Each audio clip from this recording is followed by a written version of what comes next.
북한의 어떤 도발에도 확실하게 응징 보복하라. 북한에 핵이 있다 해서 두려워하거나 주저해선 안 될 것이라고 대통령은 강조했습니다.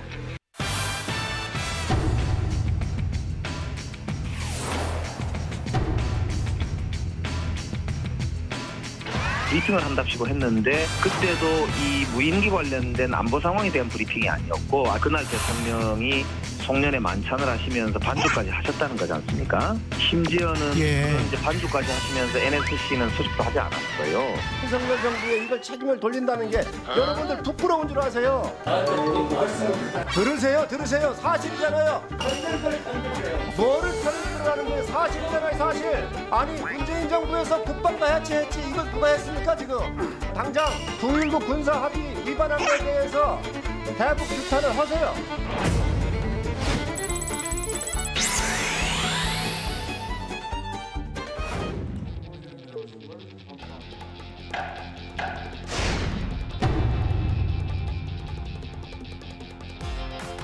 이재명 대표는 도피 투어를 중단.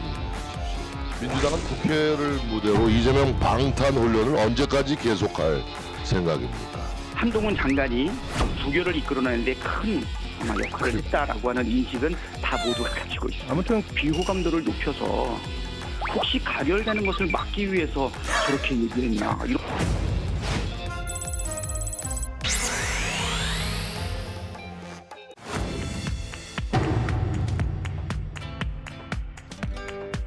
근데 다만 제가 출마하지 않는다 이런 이야기 하는 건 어떻게 보면 윤핵관들의 희망사항 같아요. 이 전당대회가 이 무슨 윤심팔이 경쟁이 됐잖아요 지금. 국민의힘 당대표는 그냥 윤석열 대통령의 아주 그냥 노예 하인 같은 사람이다.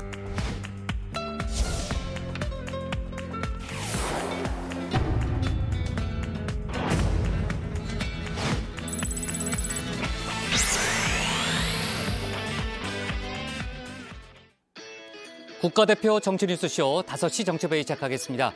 오늘 오후에 제2경인고속도로에서 발생한 화재로 5명이 숨졌습니다. 저희가 관련 특보를 방송하느라 오늘 정치부에는 다소 늦게 시작했고요. 정치 얘기를 좀 이어갈게요. 백반장. 일단 노웅래 의원에 대한 체포동의안이 어제 부결됐잖아요. 저희가 관련 속보를 다뤘었는데 정치권의 후폭풍이 아주 큰 상황입니다. 국민의힘과 정의당은 일단 방탄 표결이라고 민주당을 비판하고 있는 상황이죠. 네, 그렇습니다. 국민의힘은 이재명 대표에 대한 방탄 훈련이었다 이렇게 비난을 했는데요. 찬성 반론을 전했던 정의당도 가제는 개편이다 이렇게 지적을 했습니다. 어제 이재명 대표가 광주에서 검찰 독재 규탄 연설회를 한 걸 놓고도 비판이 나왔는데요. 정진석 국민의힘 비대위원장은 민주화 운동 코스프레를 중단하라 이렇게 얘기했습니다. 반면 민주당은 한동훈 법무장관에게 공세를 펴고 있는데 피의 사실을 공표했다고 주장을 하는 거죠. 네, 맞습니다. 어제 표결 전에 한 장관은 녹음 파일과 문자 등을 언급하면서 수사 상황을 나열을 했는데요. 민주당은 피의 사실 공표와 공무상 비밀 누설에 해당한다는 중죄라고 비판했습니다.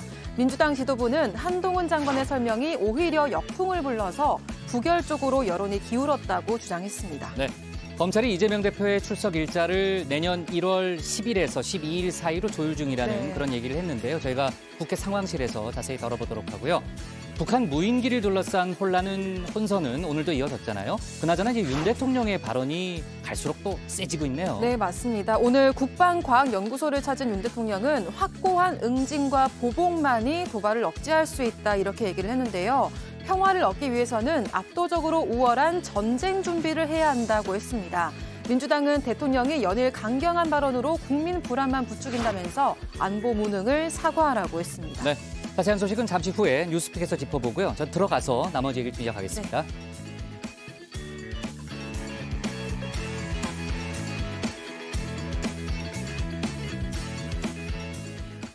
오늘 회의는 류 실장, 박마커, 유채꽃 조멘토 백반장, 김현숙 소통역사 그리고 정치부의 예청자 정 의원분들과 함께하겠습니다. 자, 오늘 다소 늦게 시작했는데 제가 앞에서 설명을 했습니다만 본격적인 발제를 이어가기 전에 오늘 오후 발생한 안타까운 소식부터 좀 짚고 갈 텐데요. 오늘 오후 1시 49분쯤 경기도 과천 제2경인고속도로 북의왕 IC 인근의 방음터널에서 화재가 발생했습니다. 버스와 화물차 간의 충돌로 이제 화재가 난 건데요. 현재까지 5명이 숨진 걸로 확인됐습니다. 현장에 나가 있는 취재기자를 연결해서요. 현재 상황 좀 알아보고 그다음에 본격적인 발제를 이어가겠습니다. 현장에 박현주 기자가 나가 있는데요. 네, 박 기자. 지금 시간이 5시 14분이니까요. 사고가 난 지 3시간이 조금 넘었는데 현재 사고 주변 그 상황이 어떻습니까? 네, 지금 제 등 뒤로 보이시는 것처럼 방음 터널이 새까맣게 탄 모습을 확인할 수 있는데요. 제가 서 있는 곳은 화재 지점으로부터 500m가 떨어져 있는 곳인데도 이 현장에선 매캐한 연기 냄새가 가득한 상황입니다. 화재 신고가 접수된 건 오늘 오후 1시 50분쯤인데 오늘 특히 바람이 많이 불면서 소방당국도 진화 작업에 애를 먹었습니다. 불은 1시간 30분쯤 뒤인 오늘 오후 3시 18분쯤 잡힌 상황입니다. 이 현장에선 방음벽 유리가 열기에 터져 나가면서 이 폭탄이 폭발하는 듯한 소리가 이어졌다는 목격담이 계속해서 나오고 있습니다. 이 방음벽 유리 자체가 불쏘시개 역할을 하면서 이 소방관과 장비가 다가가기도 어려운 상황이었습니다. 네, 상당히 진화가 어려운 상황이었던 것 같은데 일단은 불이 잡혔다니까 다행이고요. 지금 불이 난 원인은 어떻게 보고 있습니까? 네, 처음 사고는 제2 경인고속도로 부기왕 IC 주변을 달리던 트럭에 불이 나면서 시작됐습니다. 이 불이 커지면서 이 방음벽으로 옮겨 붙었는데 화재 원인은 아직까지 명확진 않습니다. 이 방음벽 고속도로는 밀폐된 터널과는 다르게 이 열린 공간이어서 연기가 상대적으로 빠져나가기는 쉬운데요.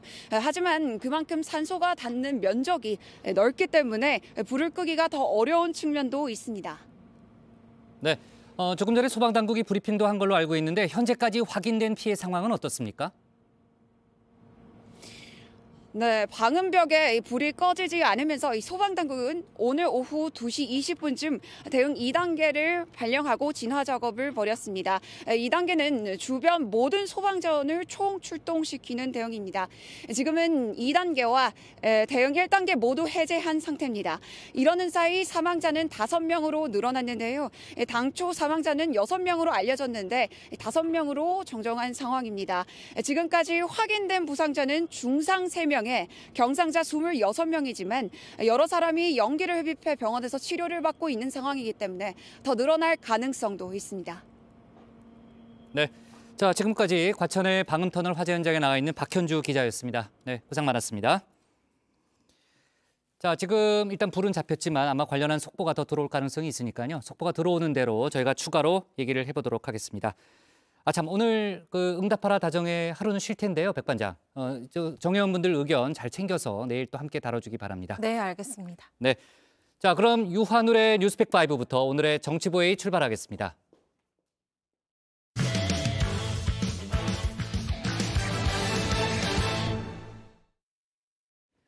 북한 무인기의 우리 영공 침범, 이를 둘러싼 윤 대통령의 발언이 갈수록 강경해지고 있습니다. 어제는 응징 보복을 언급했는데 오늘은 전쟁 준비를 해야 한다고도 했습니다. 실제로 우리 군은 북한 무인기에 대한 공세적 대응 계획 수립에도 착수했습니다. 이렇게 되면서 전현 정권의 대북관이 다시 정면 충돌하는 모습을 보이고 있는데요. 관련 소식을 유한울 체커가 정리했습니다. 네, 5시 하면 다정해 정의원들의 뉴스 큐레이터 울체커입니다. 목요일의 뉴스픽 5 바로 시작해보겠습니다.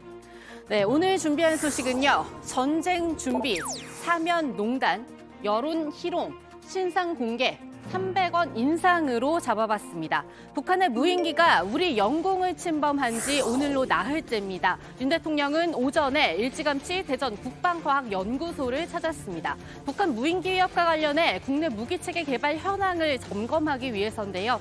여기에서 우리가 평화를 얻기 위해선 압도적으로 우월한 전쟁 준비를 해야 한다고 강조했습니다. 당장 어제와 비교해봐도 발언 수위는 점점 올라가고 있습니다. 이 자리에서 윤 대통령은 북한의 어떤 도발에도 확실하게 응징 보복하라. 그것이 도발을 억제할 수 있는 가장 강력한 수단이라고 말했습니다. 또한 북한에 핵이 있다 해서 두려워하거나 주저해선 안 될 것이라고 대통령은 강조했습니다. 네, 이렇게 갈수록 강경해지는 발언과 함께요. 오늘 일정을 미리 공개한 점도 눈에 띕니다. 원래 대통령의 외부 일정, 경호상의 문제로 엠바고를 걸고는 합니다. 하지만 이번 일정만큼은 대통령실이 어제 오후 미리 공지했는데요. 이 야권을 중심으로 제기되고 있는 안보 부실 논란 차단하려는 움직임으로 풀이됩니다. 또 이 논란이 불거지자 대통령실에서 공개했던 사실은 하나 더 있죠. 이종석 국방부 장관을 강하게 질타했다는 점, 그리고 확전 불사를 지시했다는 점입니다. 그래서일까요? 국회 국방위에 출석한 이 장관도 이 확전 불사를 적극적으로 설명하며 옹호했습니다. 확전을 우려해서 대응하는 데 주저하면은 결국은 도발은 계속된다. 그렇기 때문에 도발 의지를 꺾으려면은 우리가 확전도 불사하겠다는 각오를 가지고 대응을 해야 한다. 이 차원에서 말씀드리고 싶고, 그래야만 추가 도발을 억제할 수 있다, 이런 말씀입니다. 네, 이 장관은 같은 자리에서 북한의 선의에만 의존하는 방향은 잘못됐다고 생각한다, 이렇게 말하기도 했는데요. 이 발언 역시 처음 듣는 내용이 아닙니다.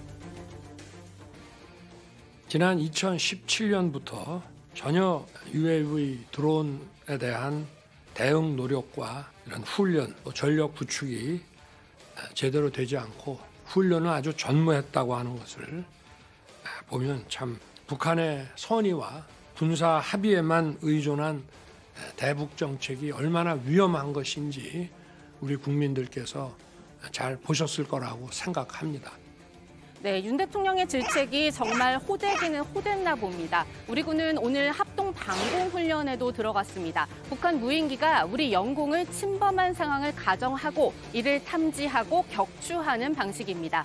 전군 규모의 실전적 통합 훈련은 5년 만에 처음이라는 게 군 설명인데요. 이 통합 훈련에 방점을 찍고 있습니다. 이 역시 2017년부터 훈련은 없었다는 대통령의 말을 두고 여야 간 공방이 불붙은 걸 의식한 걸로 보입니다. 2017년 이후에 장관께서 국방 대책이 없었다, 이렇게 표현하셨는데 정말 없었습니까? 이 드론과 관련된? 그 훈련 전무 그 표현은 합참 차원에서 모든 가용 자산을 통합 운용해서 합참 차원의 어떤 통합된 훈련을 했느냐 아니냐, 그 차원에서 말씀하신 것으로 이해하시면 좋을 것 같고.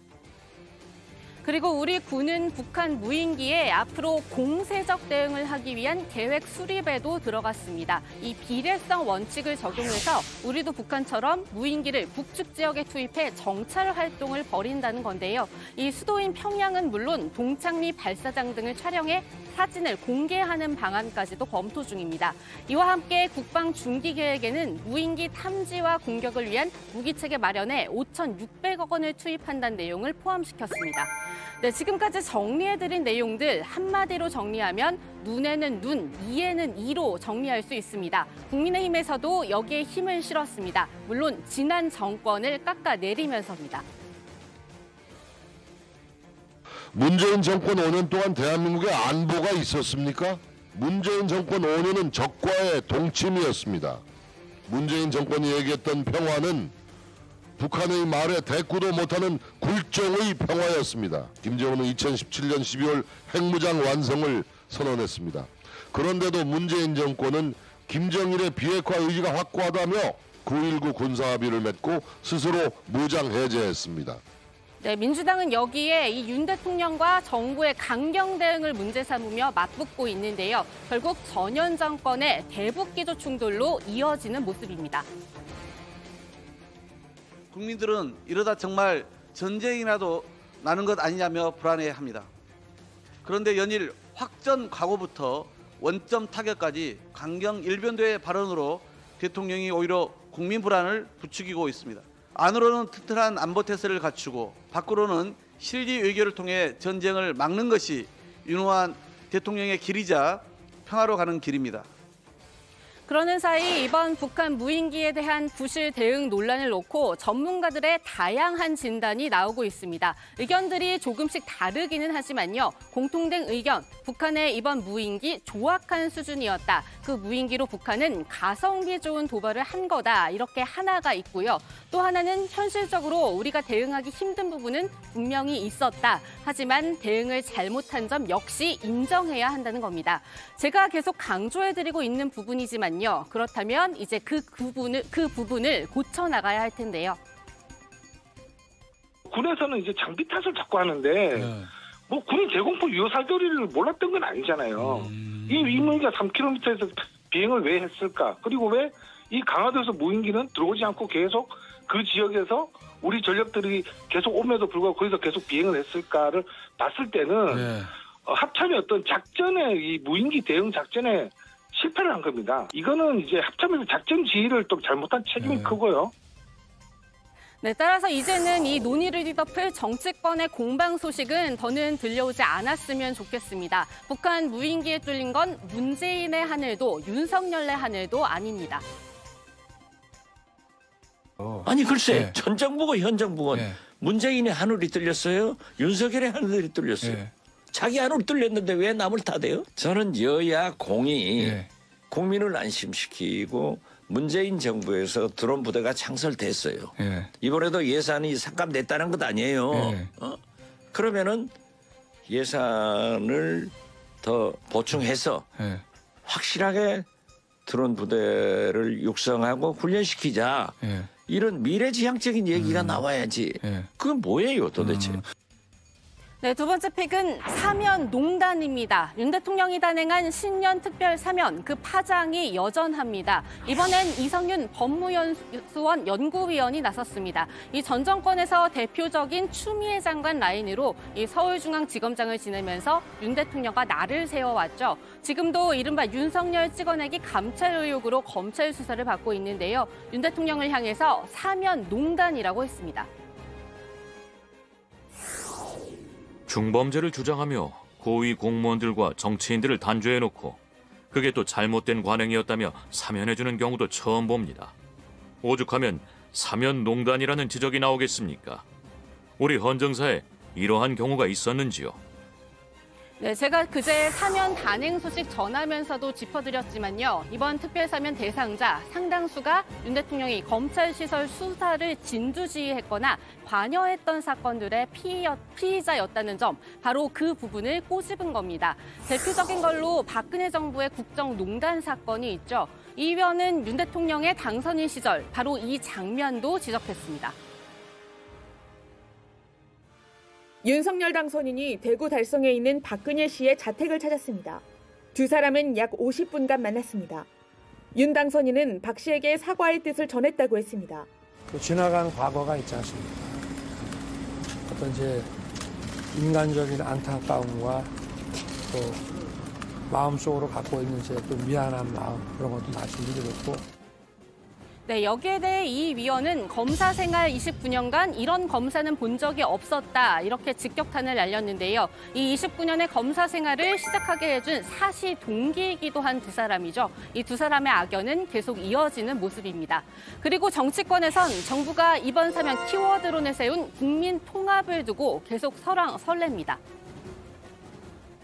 MB뿐만 아니라 그냥 그야말로 내 편은 다 봐준다는 식으로 정치인 사면을 다 대거 포함을 시켰는데요. 지금 앞서 앵커님께서 지적하신 김경수 지사가 이야기한 거는 그 과정에 전혀 국민 통합이 없었다. 절차적인 어떤 정당성이 없었다라는 걸 지적을 하는 겁니다. 지금 뭐 별로 큰 스포트라이트 못 받고 있지만 민주당 쪽 의원님들도 많이 이번에 사면 부분되었습니다. 전직 의원들도. 그리고 전에 이제 우리 정무수석 하셨죠. 전병헌 전 의원도 이 대상에 신계륜 전 의원이라든가 이런 분들 다 있습니다. 정치적으로 좀 통합적으로 하려고 하는 측면이 있고요. 그러면서 정치권의 눈이 향하고 있는 곳은 사실 또 따로 있습니다. 바로 이번에 사면된 정치인들의 앞으로의 행보입니다. MB는 지금 형 집행정지 상태로 서울대병원에 입원 중인데요. 이 퇴원하면서 대국민 메시지를 내놓을지, 내놓는다면 어떤 내용이 담길지에 관심이 쏠리고 있고요. 또 최경환 전 부총리가 국민의힘에서 이 TK의 구심점으로 부활할지를 두고도 여러 얘기가 나오고 있습니다. 하지만 뭐니 해도 가장 큰 주목을 주목을 받는 사람은 김경수 전 지사죠. 친문 적자라는 평가를 받고 있는 만큼 이 김 전 지사의 움직임에 따라 민주당 내 지형이 바뀔 수도 있기 때문입니다. 따라서 민주당 내에서도 비명계의 기대 그리고 친명계의 견제 목소리가 동시에 나옵니다.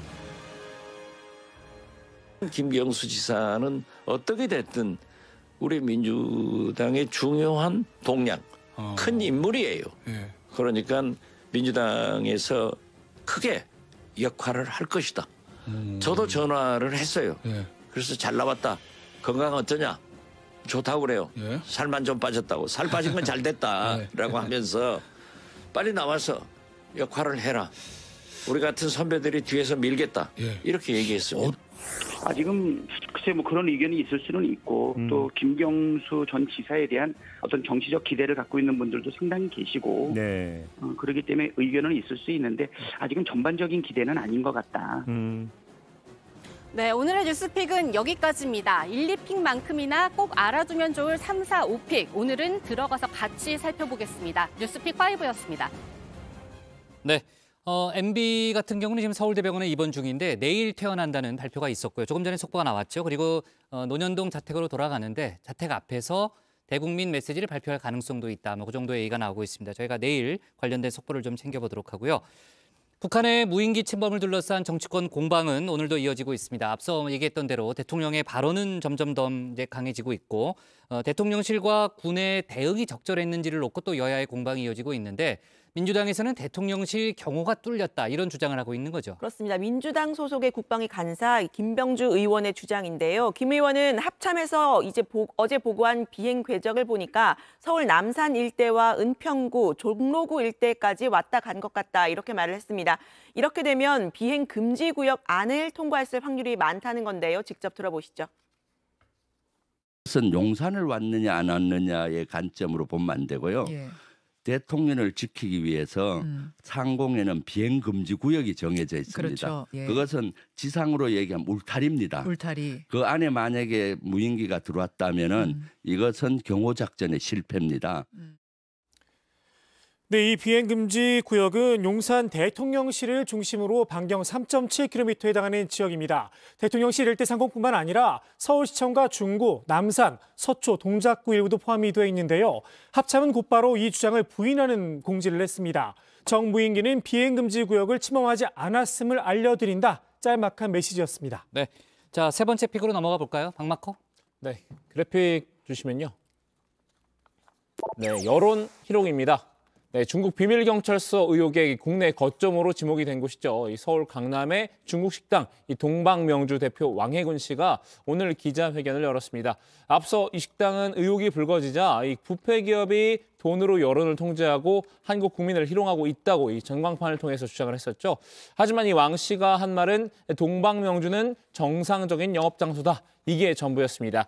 의혹에 대해 자세한 설명은 하지 않았고 이 모든 대회 발표 일정은 모레로 정한다라고 했는데요. 왕 씨는 그전에 본인이 연행될 것이라고 들은 바 있다면서 모레 자신이 나오지 못하더라도 이 동료들이 대신 설명회를 하겠다고 덧붙였습니다. 이 설명회 입장권을 이 3만 원에 100명에 한정해서 팔겠다고도 했습니다. 아, 설명회 입장권을 팔겠다고요? 네. 네, 일단은 기자회견으로 의혹이 하나도 해소되지 않고 오히려 궁금증이 더 커졌다 이런 얘기가 좀 나오고 있는데 아무튼 좀 더 속보를 챙겨보죠. 유채껏 다음 픽은 뭐예요? 네, 오늘의 네 번째 픽은요. 네, 그래픽 주시면 신상 공개입니다. 이 전 여자친구와 택시기사를 잇따라 살해한 혐의로 구속됐죠. 31살 이기영의 얼굴과 이름, 나이가 오늘 공개됐습니다. 경기 북부 경찰청 신상정보 공개 심의위는 범행 수단의 잔인성, 재범 가능성, 그리고 국민의 알 권리를 고려해서 이렇게 결정을 내렸는데요. 앞서 신당역 피살 사건 등 때 공개된 이 피의자의 사진과 실물 차이가 커서 이 신상정보 공개 효력을 두고 지적이 나온 바 있죠. 경찰은 여기에 따라서 오늘 새로 촬영한 이 씨의 사진을 공개하는 방안도 검토했는데요. 결국 이 씨의 선택에 따라서 기존 운전면허 사진을 공개했다고 합니다. 네, 자 좋습니다. 마지막 픽은 조멘토가 하면 되겠네요. 네, 마지막 픽은 300원 인상입니다. 서울시가 8년 만에 대중교통 요금의 인상을 추진합니다. 내년 4월부터 지하철과 버스 모두 300원씩 오르게 된다고 하는데요. 이렇게 되면 지하철 기본요금은 1,650원, 버스는 1,600원이 됩니다. 서울시는 적자 규모가 커져서 인상이 불가피하다고 설명을 했는데요. 여기에는 국회에서 역대급으로 지각 처리한 내년도 정부 예산안 탓도 있습니다. 지자체 도시철도 무임수송 손실지원분 3,585억 원이 본회의 처리 과정에서 전액 삭감되면서 요금 인상이 불가피해진 겁니다. 네, 서민들 주머니가 더 얇아지게 됐네요. 유채커, 오늘의 원픽은 뭡니까? 네, 오늘의 원픽입니다. 윤 대통령, 압도적 우월한 전쟁 준비해야.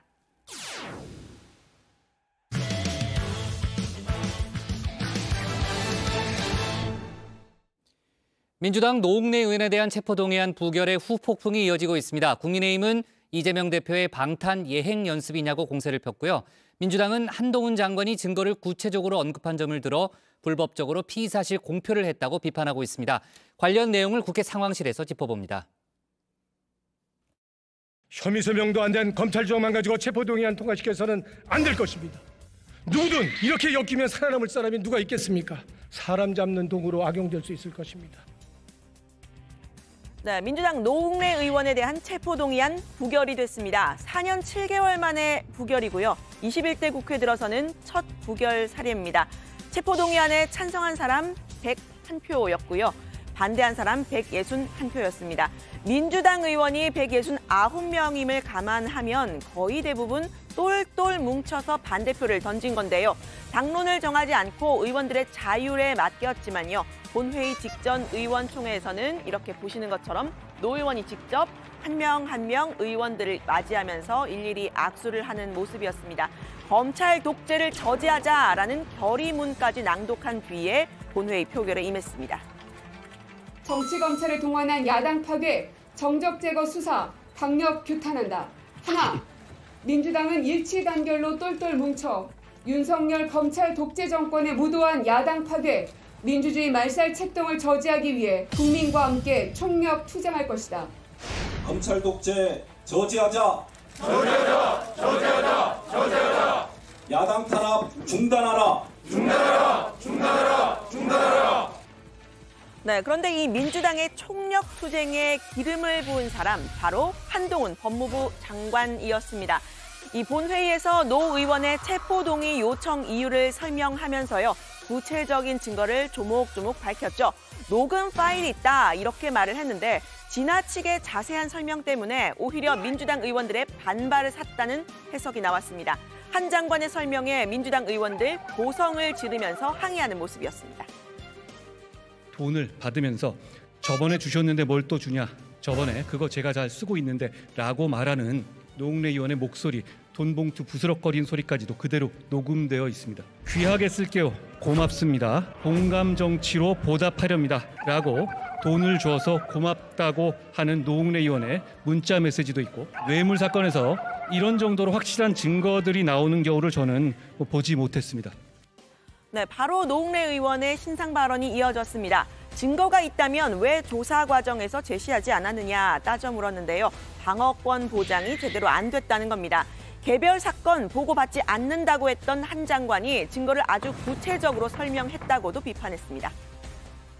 왜 조사 과정에서 묻지도 제시하지도 확인하지도 않았습니까? 갑자기 녹취가 있다, 뭐가 있다. 이거는 방어권을 완전히 무시하는 거 아닙니까? 더더군다나 한동훈 장관은 개별 사건 보고 받지 않는다 이렇게 얘기했습니다. 근데 지금 국회 표결에 영향을 미치려고 증거가 차고 넘친다고 이렇게 얘기하는 거 이게 정치검찰 수사 믿을 수 있는 겁니까? 네, 이 발언 뒤에 결국 체포동의안 부결이 됐는데요. 이 체포동의안 부결의 1등 공신이 한동훈 장관이라는 게 민주당의 주장입니다. 마음을 정하지 못했던 의원들도 부결 쪽으로 쏠리게 했다는 겁니다. 법무부 장관으로서가 아니라 검사로 와서 오히려 국회를 도발하는 거 아니냐고 느낄 정도였는데요. 비호감도를 높여서 혹시 가결되는 것을 막기 위해서 저렇게 얘기했나 이런 생각도 상당히 들었고요. 네, 나아가서 이 한동훈 장관의 발언, 피의사실 공표죄이자 공무상 비밀 누설죄가 될 수 있다 이렇게도 주장을 했는데요. 법치를 말하는 한 장관이 본인은 위법 행위를 해도 되느냐고 따져 물었습니다.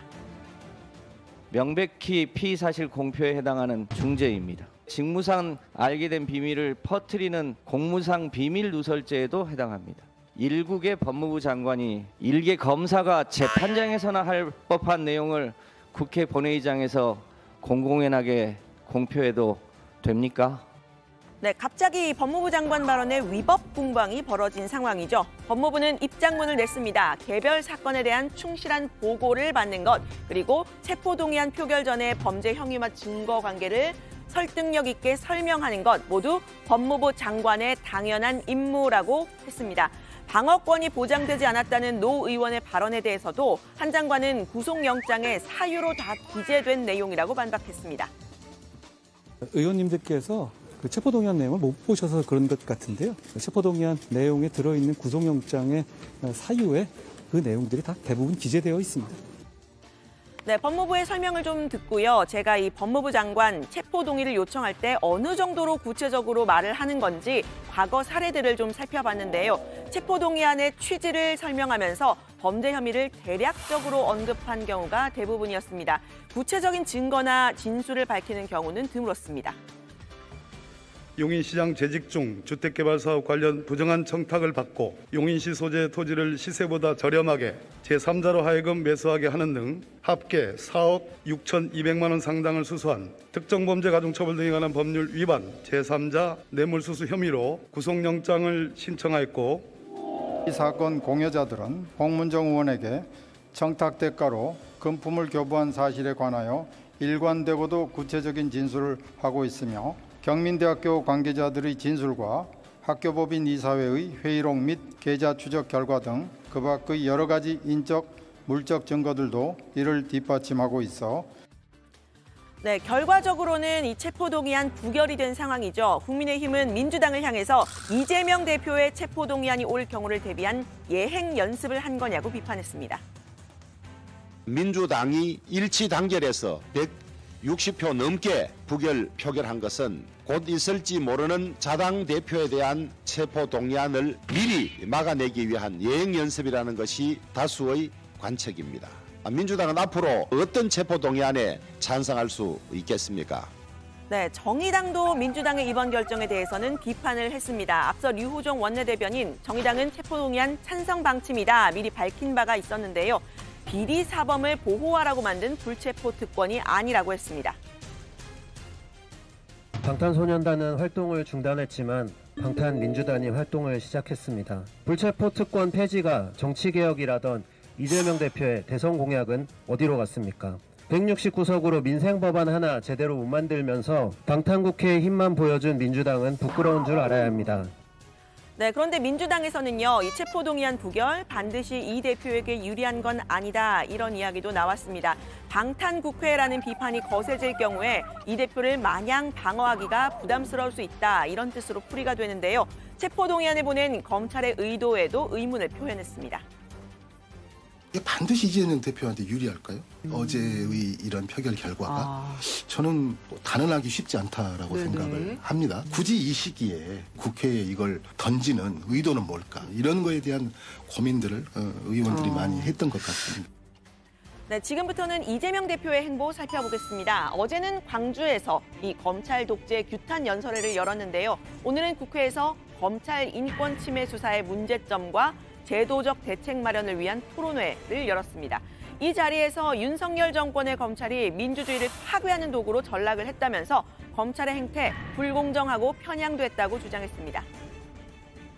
야당과 전 정부를 향해서는 없는 사실도 조작해가면서 보복 칼날을 곧 추세웁니다.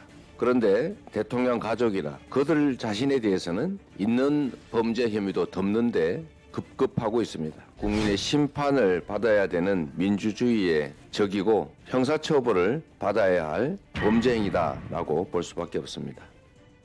네, 이렇게 검찰을 비판하면서도 검찰 출석에 대해서는 공언을 한 상태죠. 어제 28일 출석을 미룬 이 대표에게 검찰이 1월 첫 주에 출석을 해라 이렇게 제안을 했다고 하는데요. 이 대표 측은 신년 행사 일정 때문에 어렵다 이렇게 답을 했다고 합니다. 결국 검찰은 1월 둘째 주 10일에서 12일 중에 가능한 날로 일정을 조율 중이라고 밝혔습니다. 대표님 그러면은 11회 42일 나온 거는 그럼 맞는 거예요? 그 안에 조율 중이신 거는 맞으신 거예요? 출석하기로 했으니까요. 그렇게 하시면 되겠습니다. 그럼 직접 출석은 정확하게 맞으시는 거고 날짜는 정확하게 모르고 계시는 거예요? 변호인하고 협의 중이니까요. 나중에 말씀드리겠습니다. 네, 당내에서는 그런데 이 대표의 직접 출석을 말리는 목소리도 나왔습니다. 본인은 공개적으로 출석해서 포토라인에 섰던 박지원 전 국정원장의 조언입니다.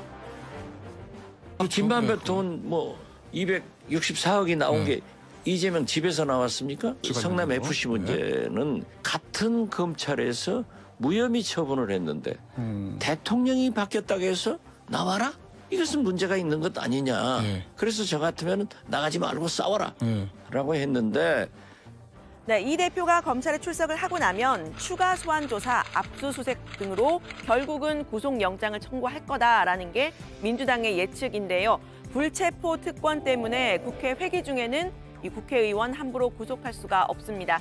임시국회는 다음 달 9일까지로 지금 예정이 되어 있는 상황이죠. 박찬대 최고위원은 일몰법 그리고 이태원 참사 국정조사 등을 논의하기 위해서라도 그 이후에도 이 임시국회를 추가로 열어야 한다고 주장했습니다. 일몰법 관련된 부분도 그렇고 국정조사도 지금 7일자로 끝나게 되는데 사실 추가적인 연장은 불가피하다 보니까 그 1월달 임시국회가 다시 소집돼야 되지 않겠냐. 아마 쉬지 못하는 국회가 계속 이루어지지 않을까 그렇게 생각이 듭니다. 네, 국민의힘 정진석 비대위원장은요. 임시국회를 또 열자는 건 이 대표 방탄을 위한 거다 이렇게 주장을 했는데요. 임시국회 일정 여야 합의 잘 될 수 있을까요? 아니 이재명 의원이 민주화 투쟁하다가 검찰에 소환됐습니까? 아니면 절대 권력에 맞서다가 탄압을 받고 있습니까? 이재명 사법 리스크의 본질은 권력형 부패 범죄입니다. 민주당은 1년 내내 국회를 열어두고 이재명 체포동의안이 국회로 넘어올 때마다 부결시키겠다는 계산입니다. 네, 여야는 이달 들어서 이 새해 예산안부터 시작해서 이태원 참사 국정조사, 이재명 대표의 방탄 논란까지 내내 공방을 이어왔던 그런 모습이었죠. 그 결과라고 할까요? 오늘자 NBS 전국 지표조사에서는 국민의힘과 민주당의 지지율 동반 하락하는 모습이었습니다. 국민의힘은 2주 전보다 4%포인트, 민주당 지지율은 2%포인트 떨어진 건데요. 민주당 지지율은 9월 넷째 주 이후에 3개월여 만에 30% 아래로 떨어진 모습입니다. 대신 여기 보시는 이 회색 줄 보이시죠? 지지 정당이 없는 무당층이 33%로 7%포인트 올랐습니다.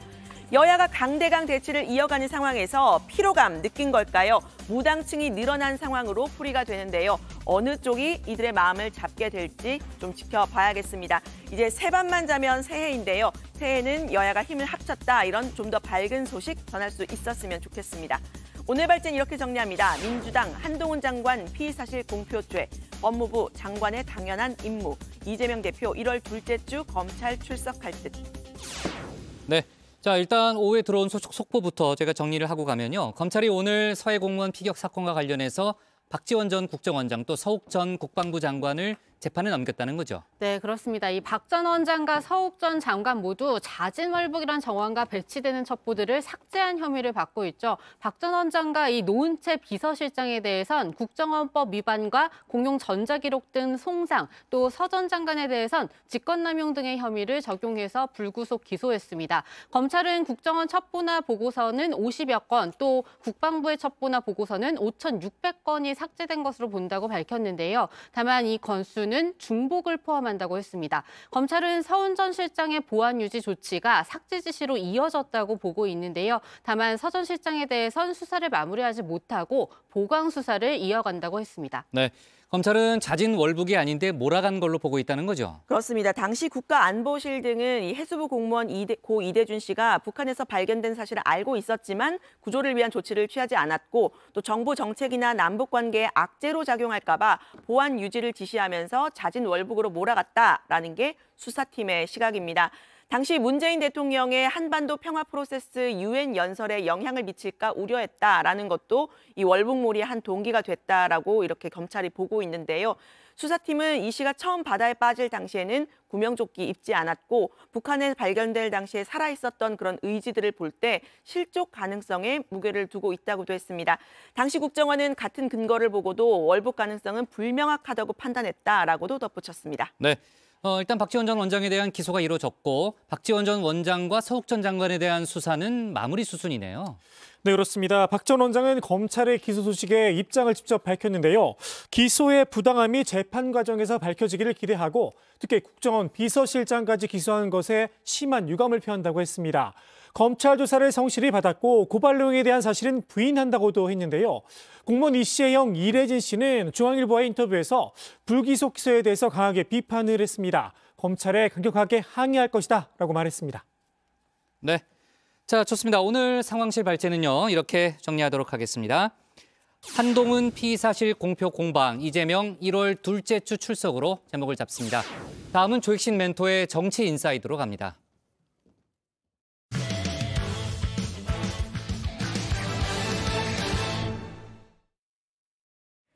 국민의힘 유승민 전 의원의 당권 도전 여부가 정치권의 주요 관심사로 떠올랐죠. 친윤계에선 결국 출마하지 못할 거란 관측도 내놓고 있는데요.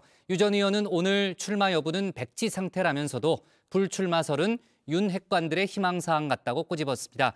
만약 당대표가 되면 공천 혁신을 통해 윤 핵관들을 당에서 몰아내겠다고도 밝혔는데요. 관련 내용을 정치 인사이드에서 짚어봅니다.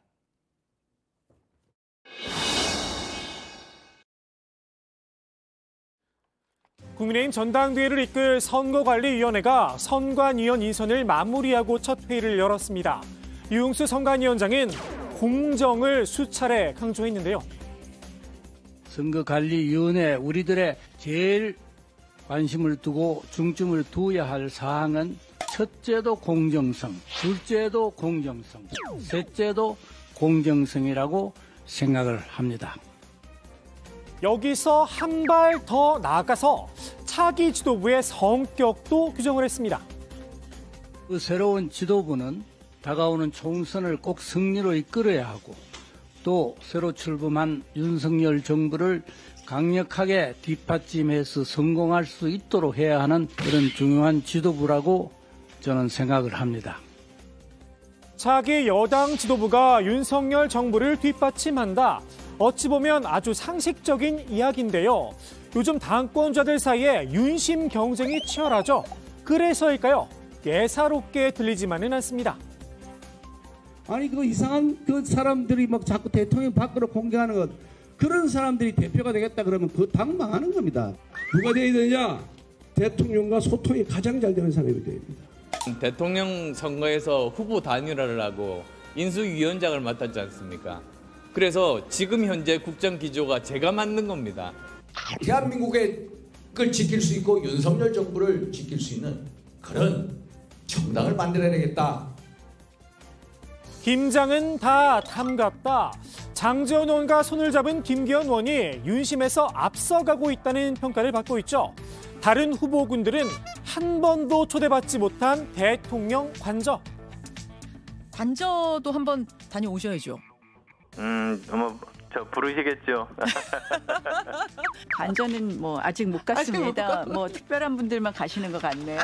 관저 갔다 와야지 낙점이 된다고 막.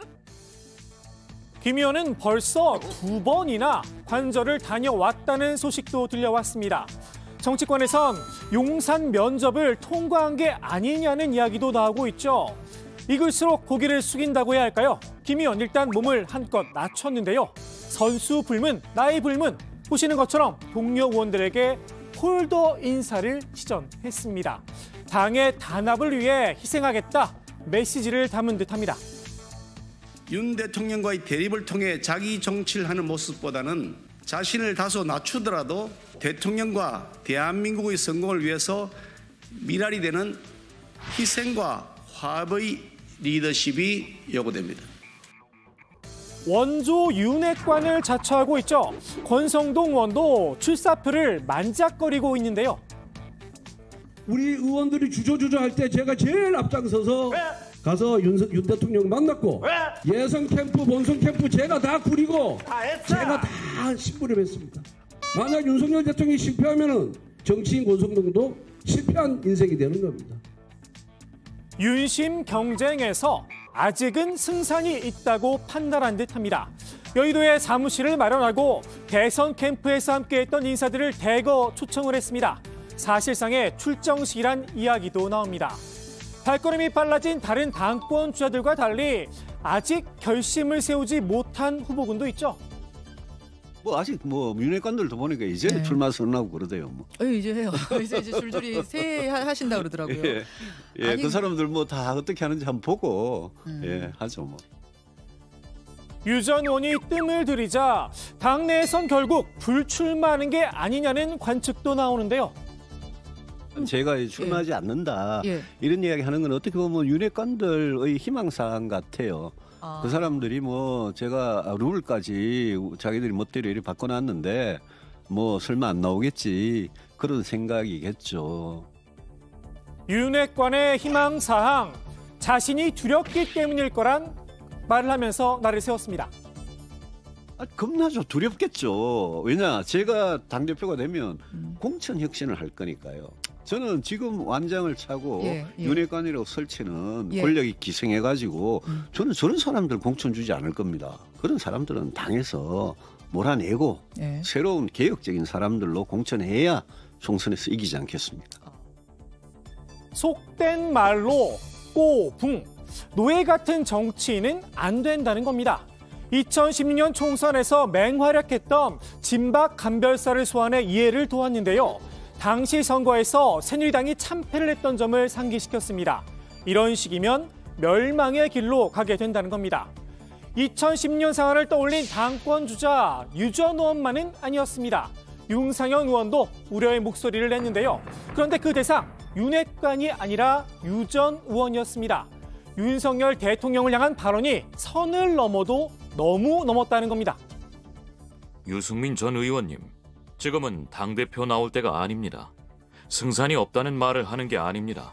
유승민 전 의원이 나오는 순간 당은 걷잡을 수 없는 분열에 휩싸일 겁니다. 2016년 공천 학살 이상의 두려움이 당을 지배할 겁니다. 당의 분열 이미 시작됐다는 평가도 나오고 있죠. 국민의힘 지도부가 사고당협위원회 42곳에 새 조직위원장을 임명했는데요. 친윤계 인사들이 핵심 지역구를 대거 차지했습니다. 서울 강동갑을 두고 전주의 비대위원과 경합했던 윤희석 전 대변인은 씁쓸한 입장을 밝혔습니다. 대통령 수행까지 했는데 글쎄 말입니다. 제가 더 잘해야죠. 예. 정치는 생물이고 자주 변합니다. 네. 우리 윤희석 대변인 정도의 이 센스와 올바른 발언과 당을 위한 그 애당심과 대통령을 위한 그 사랑을 생각하면 반드시 또 세상이 바뀔 거라 생각합니다. 좀 줄 것 같기도 하고요. 이번 조치로 인해서. 그런 밤입니다 오늘. 헌신했던 사람은 희생되고 혜택받은 사람은 또 특혜를 받았다며 공정과 상식은 아니라고 꼬집기도 했습니다. 윤 전 대변인보다 더 속이 쓰린 케이스도 있죠. 이준석 지도부 당시 동대문을 조직위원장으로 내정이 됐었던 이준석계 허은하 의원입니다. 윤석열 캠프 공보특보 단장을 지낸 친윤, 김경진 전 의원에게 자리를 내준 겁니다. 동대문에 미리 가서 또 구청장이라던가 그 시의원, 구의원이 12년 만에 당선되는 그런 쾌거를 이뤘거든요. 같이 뛰어다녔거든요, 열심히. 누군가에게 아양 떨거나 권력에 어떤 아부하지 않으면 안 되는 그런 공당이 된다면 좀 희망이 사라지지 않을까 하는 생각을 많은 분들이 하실까 걱정입니다. 저는 중꺾마입니다. 비윤계인 김웅 의원도 쓴소리를 냈는데요. 정상적인 당대표가 내정한 자리를 박수로 내정된 비대위원장이 갈아치운 것이다 라면서 친윤계의 마녀 사냥이라고 꼬집었습니다. 한마디로 비윤계 속가내기라는 거겠죠. 당 지도부는 면접에서 김 전 의원이 더 좋은 평가를 받은 것뿐이다 선을 그었는데요. 김경진 의원이 상대적으로 좀 더 인지도가 있다. 또 그분은 또 학교를 서울 고대 나왔지 않습니까? 그래서 여러 가지 측면에서 두 분 다 아주 좋은 분인데 상대적으로 경쟁력이 김경진 의원이 조금 더 있는 것 같다. 만장일치로 우리 조광특위 의원들이 면접 결과 그렇게 판단을 했습니다. 고대를 나왔다라 이것도 평가 요소였나 봅니다. 비운계 속가내기의 후폭풍, 친윤계에선 찻잔 속의 미풍 정도로 보고 있을지도 모르겠습니다. 그 숫자가 매우 적어 공천에서 배제한다고 해도 학살까지는 아니다. 기발한 논리를 개발하기도 했으니 말입니다. 오늘의 정치인사이드 친윤계 핵심 유상범 의원의 말로 마무리하겠습니다. 초선에 저희 국민 공감에 참여한 것도 70명 정도 오셨지만 다 친윤 그룹이거든요. 그렇다면 공천 학살의 가장 기본 모습은 현역 의원 중에서 비윤의 사람을 대부분 탈락시키는 모습인데 대부분이 친윤 그룹인 이 상황에서 공천 학살이 발생할 가능성은 상대적으로 적다. 네, 윤상현 의원이 유승민 전 의원에게 전당대회 출마하지 말아달라 이렇게 공개적으로 요구를 했는데요. 그 밖에도 당내에서 유 전 의원을 향한 공세는 이어지고 있는 상황이죠. 그렇습니다. 당권 주자인 김기현 의원도 유승민 전 의원을 비판하는 글을 올렸습니다. 거친 언어로 내부를 비난하기 전에 자신에 대한 깊은 성찰이 선행돼야 한다 지적을 했는데요. 아무리 선거 전략 차원이라도 당과 대통령 간의 화합과 건설적인 협업을 위해 고심하는 당원 동지들을 막말 수준의 수사로 비난하는 데에만 몰두한다면 왜 당을 같이 하고 있는지 묻지 않을 수 없다고 했습니다. 네, 당 지도부인 성일종 정책위의장도 유 전 의원을 겨냥했는데요. 민주정당이기 때문에 다양한 목소리가 나올 수 있다면서도 여당으로서의 숙명적 운명이 있다. 하고 싶은 이야기가 많고 억울한 게 많더라도 인내하는 자중이 필요하다고 말했습니다. 네, 앞서 조수진 의원은 유 전 의원에게 아예 당에서 나가줬으면 하는 입장도 밝혔는데 황교안 전 대표 같은 경우는 아예 암덩어리 이런 표현까지 썼잖아요. 유 전 의원이 오늘 관련해서 입장을 내놓은 게 있죠. 네, 유 전 의원은 이제 표현의 자유가 있으니까 그 사람들 마음대로 떠들라고 하라 하면서도 유승민 때리기를 누가 잘하나 이 막말 경연대를 하는 것 같다라고 꼬집었습니다. 윤석열 대통령한테 잘 보이고 공천 포인트를 따르는 사람들이라는 그런 촌평도 내놨는데요. 그 사람들 양심에서 하는 말인지는 잘 모르겠다면서 자신이 정치를 그만두면 국민의 뜻으로 그만두는 거지 그런 사람들 소리에 제가 휘둘리겠느냐 이렇게 반문하기도 했습니다. 네. 한동훈 법무장관의 자택 앞 현관까지 찾아갔었죠. 주거 침입 혐의로 고발됐던 더 탐사의 강진구 대표가 구속 전 피의자 신문을 지금 받고 있다는 거죠.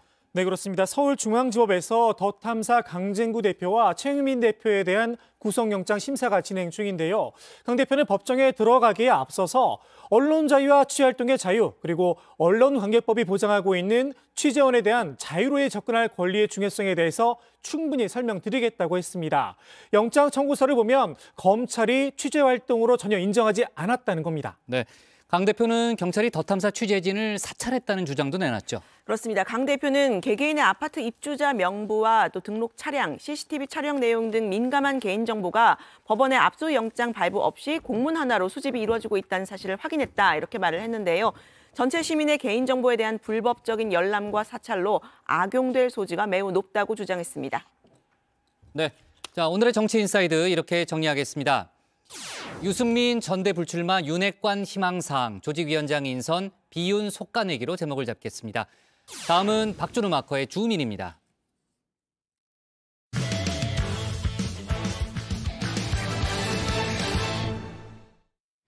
오늘 이태원 참사 국정조사 특위 2차 기관 보고가 열렸습니다. 야당은 검찰이 벌인 마약과의 전쟁이 이태원 참사 당시 부실한 현장 대응의 원인이 됐다고 보고 있죠. 대검은 참사 당시 마약 수사를 한 적이 없고 경찰의 수사를 요청한 적도 없다고 부인했습니다. 박준우 마커가 관련 소식을 주민에서 정리했습니다. 오늘 열린 이태원 참사 국정조사 특위 2차 기관 보고 이 대상은 서울시와 용산구청, 서울소방재난본부와 대검찰청 등 9개 기관이었는데요. 이 국조특위가 신청한 45명의 증인 가운데 가장 논란이 된 인물이 있죠. 이 신봉수 대검 반부패 강력부장이었습니다. 코로나 확진으로 불출석했는데요. 여야는 이 신 부장의 불출석을 두고 초반부터 신경전을 벌였습니다. 이 박마커가 꼽은 오늘의 국조특위 첫 번째 하이라이트, 신 부장 어디 갔습니다. 너희 사장 어디 있어? 강 사장 데리고 와! 민주당은 이 참사 당일 경찰의 현장 대응이 미흡했던 이유로 마약과의 전쟁을 꼽고 있습니다. 이 검찰의 마약 수사 확대가 현장 구조 지원에 영향을 미쳤다고 보고 있는 건데요. 이 검찰의 기조에 따라 경찰이 마약 단속을 최우선 순위로 두면서 이 현장 관리에는 실패했다는 논리입니다. 검찰의 마약 수사 총책임자인 신봉수 대검 반부패 강력부장을 증인으로 채택한 것도 이 때문인데요. 그런 신 부장이 코로나를 이유로 나오지 않자 민주당에선 불만이 터져나왔습니다. 신봉수 대검의 강력부장이 지난주 금요일 날 코로나 확진이 됐습니다. 근데 어제 국회 오전에 알렸어요. 못 나오겠다고, 코로나 확진으로. 이거는 국회에 국정조사를 임하는 태도가 아니다, 이런 생각을 합니다. 2차 청문회에 신봉수 대검 강력부장을 증인으로 해야 되지 않을까, 이렇게 공개적으로 말씀을 드리고요. 국민의힘 애초부터 이 검찰과 참사 사이에 무슨 연관성이 있냐는 입장이었죠. 이 코로나 때문에 못 나온 걸 어쩌겠냐고 반박했습니다. 대검과 이태원 참사와의 어떤 연관성이 어떤 게 있느냐. 반부패 부장이 참석할 이유가 전혀 없다는 부분을 강력히 얘기했지만은 야당이 계속 요구가 있었습니다. 그래서 합의한 내용들은 그때 당시에는 출석은 하지만 여기 참석할 때 마약 수사와 관련된 부분의 질의를 한정하자. 이렇게 일단 그때 논의가 있었던 건 사실입니다. 오늘 그 관련된 부분이 참석하지 못한 부분은 코로나로 인해서 갑작스럽게 어쩔 수 없이 불참하게 된 그런 상임을 좀 감안하셔가지고 얘기해 주시면 좋겠습니다. 네. 국민의힘은 이 민주당이 다른 꿍꿍이가 있는 것 아니냐고 따져 묻기도 했습니다. 이재명 대표의 수사 총책임자이기도 한 이 신 부장을 굳이 증인으로 부른 건 의도가 불순하다는 건데요. 국조특위에 나오라는 것 자체가 12구 참사 국정조사를 빌미로 해서 검찰에 대한 공개 협박을 가하겠다는 것이고, 아예 이원석 검찰총장을 부르시지 정말 이번 12구 참사에 대해서 진상규명과 재발 방지를 목표로 하고 있다면 정략적이고 정쟁화하려는 그런 오해를 부르지 마시기 바랍니다. 그러자 이 민주당 소속 우상호 특위위원장이 제지에 나섰습니다. 이 증인 채택은 여야의 합의 사항임을 강조했습니다. 증인 채택은 여야 간사간 합의하에 제가 주재해서 여야 합의로 통과된 것인데 그걸 지금 단독으로 했다고 하신 것은 사실관계가 좀 틀린 것 같습니다. 증인 채택을 일방적으로 했다는 것은 사실이 아니죠. 신 부장의 출석 여부보다 중요한 건 실제로 이 마약 수사가 참사에 영향을 미쳤는지일 텐데요. 두 번째 하이라이트, 마약 수사 없었다입니다. 참사 당시 검찰은 이태원 일대에서 마약 관련 수사 활동을 한 사실이 전혀 없고, 경찰을 상대로 마약 범죄 수사를 요청하거나 그에 관해 협의한 바도 없습니다. 이 신부장 대신 출석한 이는 김보성 대검 마약 조직 범죄 과장이었는데요. 김 과장은 본격적인 질의에 앞서 검찰이 참사 당일 마약 수사를 벌인 적이 없음을 분명히 했습니다. 특히 검수완박법으로 검찰이 직접 마약 수사를 할 수 있는 범위도 축소가 됐다고 강조했는데요. 2021년 검찰청법의 개정으로 검찰이 직접 수사할 수 있는 마약 범죄 범위가 축소되어 현재 마약류 투약, 소지 등 범죄는 경찰만 수사가 가능합니다. 국민의힘도 김 과장을 거들었습니다. 이 전주의 의원과 김 과장의 티키타카가 돋보였는데요. 검찰이 그날 마약 단속했습니까? 마약 수사 활동한 사실이 없습니다. 이태원 일대에서 참사 당시 이태원 일대에서 검찰은 마약 수사 활동을 한 사실이 없습니다. 네. 그러면 그날 경찰이 마약 단속하는 데에 대해서 검찰이 수사 지휘한 적이 있습니까? 지휘한 적 없습니다. 네. 김광호 서울경찰청장도 동조했습니다. 이 경찰의 우선순위 역시 마약 단속이 아니었다고 강변했습니다. 그날 이제 경찰관이 여러 명이 현장에 있었습니다만 경찰의 우선순위가 마약이었어요?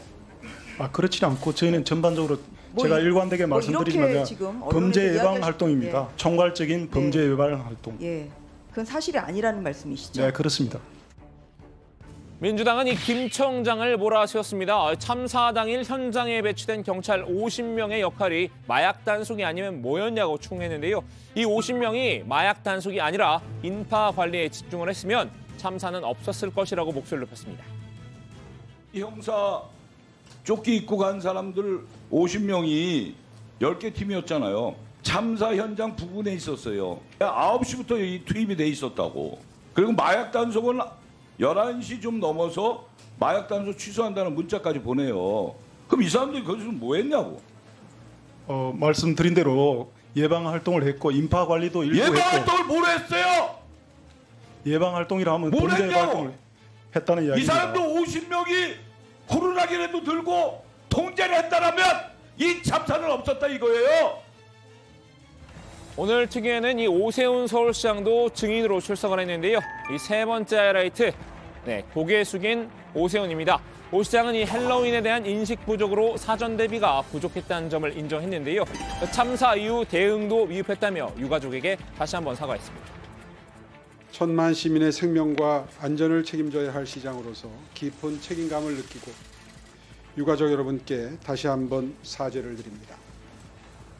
질의가 시작되자 여야 할 것 없이 오 시장에게 질문이 쏟아졌는데요. 여당은 참사가 발생한 골목길의 구조적 문제점을 짚으면서 이 관리 주체가 어디인지 물었습니다. 근본적으로 그 문제가 있는 도로에 과연 우리 구청이나 시청의 책임은 없는가? 도시 시설물이 문제가 있어서 시민들이 사고를 당했을 때 어떻게 배상합니까? 도로 시설물이나 도로를 관리할 책임이 간선도로의 경우에는 서울시가 있는 게 원칙이고 이면도로나 골목길의 경우에는 구청에서 관리하는 게 원칙으로 되어 있기 때문에 오 시장이 골목길의 관리 주체는 구청이라고 책임을 넘겼죠. 여당의 화살은 곧장 용산구청을 향했는데요. 제일 위험한 곳이 이곳입니다. 그런데 여기에 CCTV를 설치할 계획이 없었고 전혀 의도가 없었다는 게 그게 말이 됩니까? 저희들이 그런 부분에 대해서는 좀 간과한 것 같습니다. 죄송합니다. 반면 야당은 서울시에도 참사의 책임이 있다고 봤는데요. 이 오 시장 재임 기간이던 지난 2007년 서울시가 개정한 공연 행사장 현장 조치 행동 매뉴얼을 그 이유로 들었습니다. 안전사고 안에 분류 안에 압사와 전도라는 그 사고 유형이 만들어져 있습니다. 그러면 이 매뉴얼에 따라서 이번 12구 참사 때 제대로 대응이 이루어진 건가요? 안 이루어진 건가요? 예, 사후에 보고를 받아서 알게 된 사실입니다만은 제대로 안 이루어졌죠. 예, 최대한 노력했다고 보고를 받았습니다. 네. 오 시장은 이 참사 당일 해외 출장으로 자리를 비운 상황이었는데요. 민주당은 설사 그렇다고 하더라도 서울시가 이 매뉴얼을 제대로 따르지 못한 건 아쉽다고 질책했습니다. 사고 접수 5분 내에 전파하고 20분 내에 상황 판단 회의하고 30분 내에 재난안전대책본부 설치해서 운영해라 이렇게 돼 있는데 서울시는 그렇게 못했죠. 저는 이게 시장님이 외국 출장 다녀오신 그 상황 속에서 이루어졌기 때문에 제가 시장님께 질문을 하기가 참 난감하지만 적어도 이 상황들이 제대로 유지가 됐다면 어느덧 마지막 하이라이트인데요. 기억이 나지 않는다입니다. 네, 저는 그 시간에 그 소방으로부터 전화를 받은 통화한 사실이 없고요. 그러면 서울소방이 거짓말하는 겁니까 지금? 아니요. 다른 당직자분께도 그 내용에 대해서 전달받은 바가 없었어요. 기본소득당 용해인 의원 이 참사 당일 서울종합방재센터의 녹취록을 공개했죠. 이 녹취록에는 오후 10시 29분에 이 서울종합방재센터가 용산구청에 압사 관련 신고 내용을 전달했다고 나와 있는데요. 29분에 서울소방에서 구청 상황실로 헬로윈 축제 때문에 인파가 너무 많아서 사람들이 압사당하겠다고 신고가 이렇게 얘기해요. 그랬더니 너무 충격적이게도요. 구청 당직자가 네 맞아요. 이태원 해밀턴 말씀하시는 거죠? 용산구가 밝힌 참사 최초 인지 시점 당일 오후 10시 53분인데요. 하지만 녹취록에 따르면 이보다 24분 빠른 10시 29분에 이미 용산구가 해당 사실을 알고 있던 셈입니다. 그럼에도 당일 용산구 당직사령은 기억이 없다고 부인했는데요. 저와 다른 당직자분이 계셨는데요. 저는 통화한 적이 없고 다른 당직자분은 그런 내용으로 통화한 기억이 전혀 없다고 말씀을 하고 계십니다. 죄송합니다. 지켜보던 우상호 특위위원장도 답답했나 봅니다. 이런 내용을 어떻게 기억하지 못할 수 있냐며 질타했는데요. 근데 그걸 기억 못한다는 얘기를 우리가 지금 그걸 어떻게 받아들여야 됩니까? 거짓말이라고 볼 수밖에 없는 거 아닙니까? 제대로 조치를 하지 못했기 때문에 처벌이 두려워서 지금 거짓말하고. 설마 압사라는 거를 우리 당직자가 인식을 했다면은 그렇게 대응을 하지는 않았을 거라고 생각합니다. 녹취록이 좀 다 나와 있잖아요. 저도 좀 답답한 심정입니다. 자, 오늘은 이 국조특위 2차 기관보고 오전 상황을 정리해드렸는데요. 1차 기관보고 때 유가족들이 항의를 한 덕분이었을까요? 오늘은 비교적 진상규명에 집중해서 질답이 이루어진 편이었습니다. 그럼에도 여야 간 크고 작은 신경전은 있었는데요. 이 내용은 들어가서 살펴보겠습니다. 오늘 주민 한마디는 이렇게 정리합니다. 대검, 이태원 참사 때 마약 수사한 적 없어. 이 망각에 늦빠진 용산구. 네. 이태원 참사 유가족 협의회와 진상규명 시민참여위원회가 오늘 기자회견을 열었는데요. 진상규명을 위한 보다 철저한 국정조사를 촉구했다는 거죠. 네, 그렇습니다. 유가족 협의회와 진상규명위는 오늘 민주당 진선미, 정의당 장혜영, 그리고 기본소득당 용해인 의원과 함께 국회에서 기자회견을 열었는데요. 국조특위가 진행한 1차 기관보고에서 이상민 행정안전부 장관을 비롯한 기관 증인들이 무책임한 태도로 부실 보고를 했다고 지적을 했습니다. 진상규명위는 이상민 장관이 행안부는 유가족 명단을 갖고 있지 않다는 취지의 입장을 반복한 점과 윤희근 경찰청장이 유가족 명단에 대해서 앞뒤가 안 맞는 설명을 했다라는 점을 예로 들었습니다. 진상규명위는 이상민 장관은 참사 당일에 현장 이동을 위해 수행기사를 기다리는 등 신속한 대응을 위해서 하지 않고 시간을 허비했다라는 질의에 대해서 이미 골든타임이 지난 시간이다. 제가 놀고 있었겠냐 등의 황당한 답변을 늘어놨다고 꼬집기도 했습니다. 이상민 장관은 중앙재난안전대책본부의 역할을 왜곡하면서 책임을 현장 인력에게 전가하기도 했다 비판을 했는데요. 화살은 국민의힘 의원들에게도 향했습니다. 직접 들어보시죠. 국정조사특위 위원들 중 국힘 일부 위원들은 모든 질의의 처음과 끝이 신형영 의원 얘기뿐이었습니다. 국정조사의 목적이 무엇입니까? 제목 그대로 진상규명과 재발 방지입니다. 일부 국조특위 위원들과 기관 증인들은 이태원 참사 국정조사의 목적과 취지에 부합한 질의와 답변을 하고 계십니까? 네, 국민의힘 의원들이 신현영 의원의 닥터카 탑승 논란을 집중적으로 질의하는 데 대해서 아마 유가족들이 좀 문제 제기를 하는 것 같고요. 그게 참사의 본질과는 거리가 있다는 그런 주장이네요. 네, 그렇습니다. 이 신현의 닥터카 탑승 문제가 부적절했던 건 맞지만 참사 진상규명을 위한 핵심 사안은 아니라고 본 건데요. 유가족과 진상규명위는 국민의힘 의원들이 국가위기관리센터, 행안부, 경찰, 용산구 등에 대한 책임 규명은 철저히 외면을 하고 이 신 의원의 부적절 행태를 정쟁거리로 삼아 진상규명을 회방했다고 지적했습니다. 아까 제가 잠깐 보니까 오늘 2차 기관보고 때도 신현영 의원 얘기가 좀 있던데요. 네, 그 국민의힘 조수진 의원이 물어봤는데요. 맞아요. 조 의원이 이제 김보성 대검찰청 반부패 강력부 그 마약 조직 범죄 과장한테 신현영 의원 논란에 대해서 다시 한번 물었습니다. 신 의원을 겨냥을 해서 위력에 의한 업무방해죄를 거론을 하면서 이로 인해 응급 의료진이 탑승하지 못했을 가능성, 이 구조 활동을 하지 못했을 가능성이 있다고 말했는데요. 네, 들어보시죠.